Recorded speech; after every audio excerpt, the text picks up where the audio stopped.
ఆయన ఎట్లనో దాన్ని కాలుస్తాడు. అది వచ్చి ప్రజలు బ్రతికిపోతారు.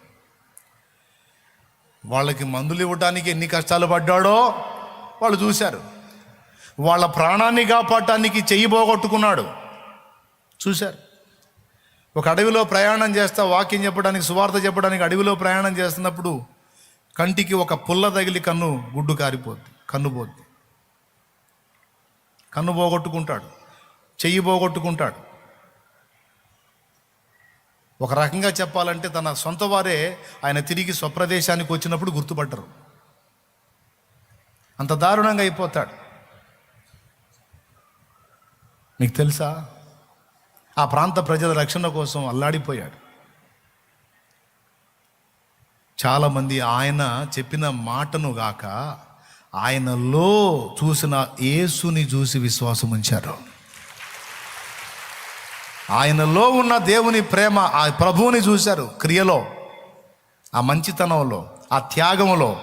వాళ్ళని ప్రేమించి కన్నబిడ్డలాగా వాళ్ళని ఆదరించే ఆదరణలో వాళ్ళు ఒక తండ్రిని, అన్నని, తల్లిని, ఒక నాయకుణ్ణి అన్నీ చూశారు. ఇవన్నీ ప్రభువులో ఉన్నాయి, డేవిడ్ లివింగ్స్టన్లో ఉన్నాయి. మీకు తెలుసా, చివరికి చనిపోతాడు ఆయన. అక్కడ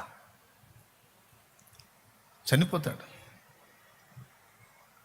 చనిపోయినప్పుడు తన వాళ్ళు వచ్చి తన బాడీని తీసుకొని వెళ్ళడానికి సిద్ధపడినప్పుడు వాళ్ళు అడుగుతారు, ఈ బాడీని ఇక్కడే ఉంచండి, మేము ఇక్కడే ఆయన్ని సమాధి చేసుకొని మా మధ్యనే ఉంచుకుంటామని అంటారు.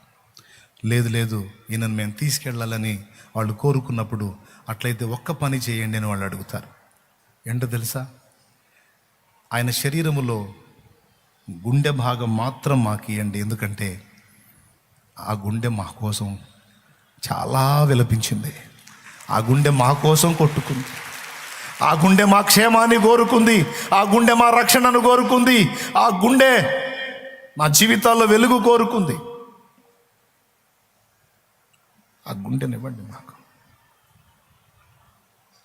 అని ఆ గుండెని మాత్రం వాళ్ళు తీసుకున్నది సమాధి చేసి. ప్రపంచంలో 2 సమాధులు ఉన్న వ్యక్తి డేవిడ్ లివింగ్స్టన్.